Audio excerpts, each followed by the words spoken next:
Bonjour à tous. Alors dans cette vidéo, je vais vous présenter tout le kit que je vais mettre en vente sur le lien dans la description. Tout ceci suffit pour passer le Volvo A60H de chez Brother en RC avec les vérins CTI. Les Titans, exactement, les vérins Titans de chez CTI avec les moteurs de la chargeuse sur leur site. Sur leur site, en fait, j'ai pris les moteurs de chargeuse. Donc toutes ces pièces sont en plastique imprimé avec une imprimante 3D, renforcée par des vis qui traversent les couches, par exemple sur le flasque, ici présent. C'est la partie qui est là, à l'intérieur des roues, qui se trouve dans ce sens-ci, avec le creux pour le moteur, pour pouvoir rapprocher les essieux, enfin les roues l'une de l'autre sur l'essieu. Voilà. Et deux vis ici de serrage pour serrer l'axe comme ça. Pas moyen que ça tourne sur le moyeu. Ça c'était pour les flasques. Ensuite nous avons ici tout le bloc du pont avant en fait. Tout le bloc pont avant avec les deux traverses. Voilà. Donc ce bloc là qui comprend les supports moteurs, les deux supports moteurs, fixés sur le châssis ici de chaque côté par une vis de chaque côté, avec ici les deux supports, il faudrait que je le mette dans le bon sens, voilà, les deux fixations des vérins incorporés dessus. Ça, tout le bloc est complètement bloqué, ça ne peut pas bouger. Voilà, ici c'est un renfort pour rappeler tout le morceau, parce que j'ai remarqué que sur le premier modèle que j'avais fait, quand les vérins ici tiraient, ça avait tendance à bouger légèrement. Donc hop, il va là sur le côté, comme ça. Scale de chaque côté, il n'y a rien à faire. Ça permet de faire la découpe pour les moteurs et les perçages pour fixer ces deux vis. Là. Là on voit qu'il y a un petit jeu de marge. C'est pour couper agrandir le trou sur le côté de la coque du Volvo. Alors là, il y avait les deux pièces. Ensuite, nous avons ici les trois roulements. On peut voir que les supports ici sont pas peints, simplement parce que j'ai plus de peinture, tout comme le pont arrière là-bas.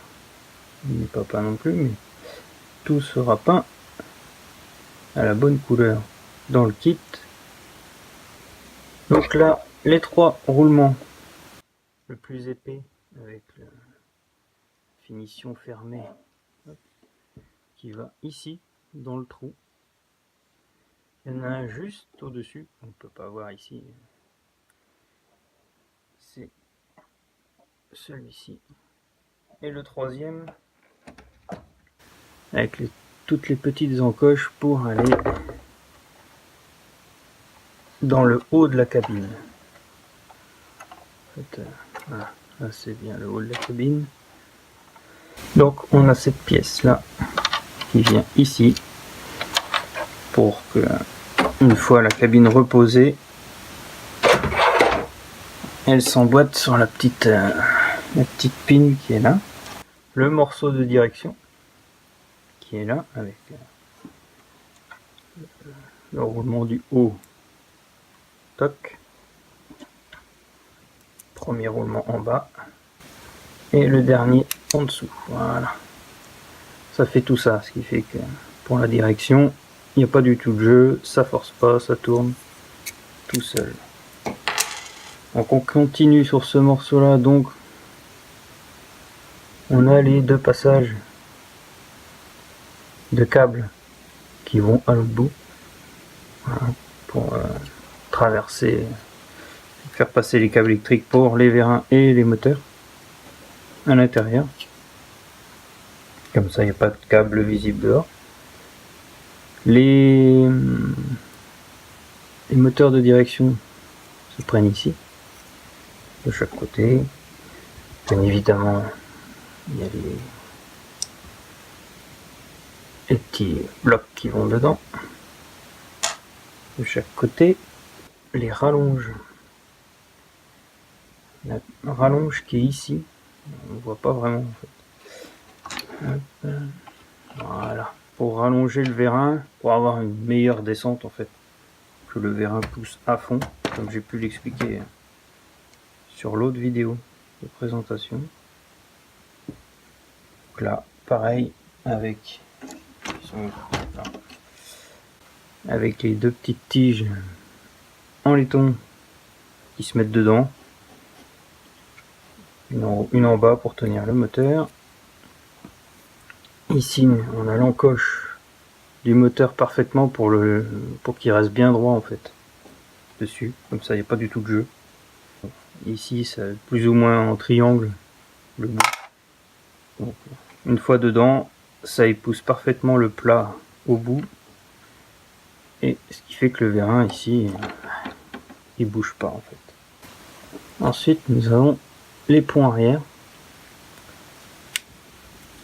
Donc, avec ici le cache pour mettre la vis à l'intérieur.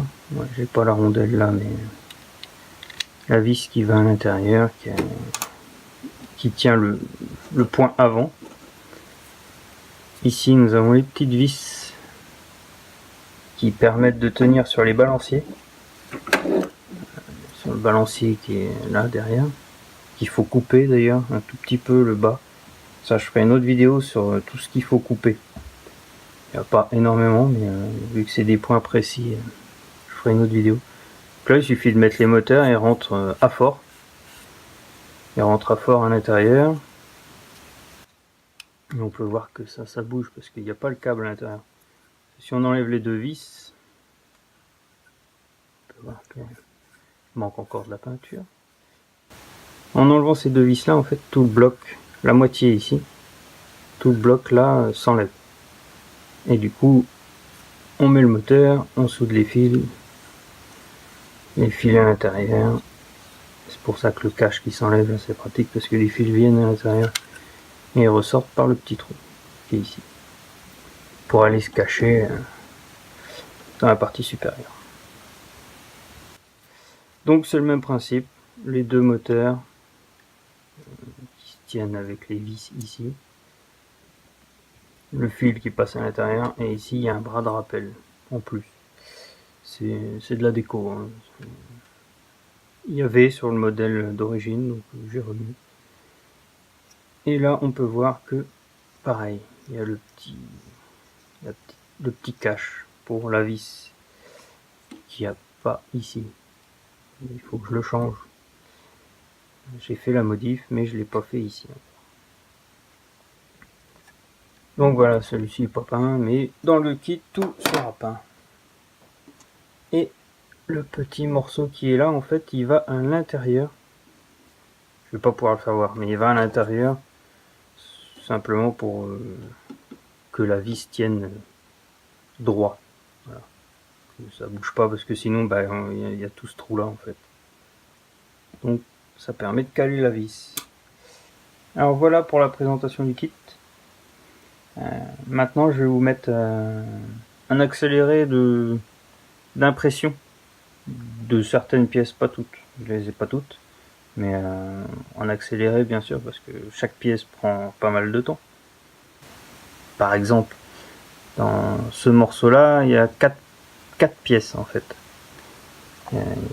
Ce bout là qui a été imprimé debout en longueur, celui-ci qui est imprimé comme ça à plat, et l'intérieur qui va d'un bout à l'autre, qui permet de bloquer tout niveau de translation. Le problème de l'impression, c'est qu'il y a des sens de force à respecter. Par exemple, pour les vérins, ils vont tirer la matière, le plastique comme ça. Et si j'imprimais toute la pièce debout, ça ferait des couches comme ça, et le bout là serait pas solide. Et quand le vérin il tire, vu la force qu'ils ont, ça éclaterait tout simplement. Donc obligé d'imprimer cette pièce là à plat, comme ça. Et celle-ci, je voulais qu'elle soit bien ronde pour bien aller à l'intérieur, parce que quand on fait à plat, il y a toujours des micro-couches qu'il faut poncer après, donc je voulais que ce soit bien rond, sans rien avoir à faire. On arrive à voir les couches avec la peinture moins. Et bien évidemment, le truc c'est que le Volvo il tourne sur lui-même comme ça. Et donc, il fallait que ce morceau-là suive celui-ci, donc un rectangle à l'intérieur qui va d'un bout à l'autre pour tenir l'effort sur. Et plus une pièce au bout, la petite pièce qui maintient l'ensemble en fait, parce que la tige qui est ici passe à travers le milieu, ce qui maintient la tige ici, et par simplement la vis qui est là, vissée dans le carré, ça le tient pour ne pas que l'arrière ici ressorte. J'ai fait des tests d'effort largement assez pour un modèle réduit.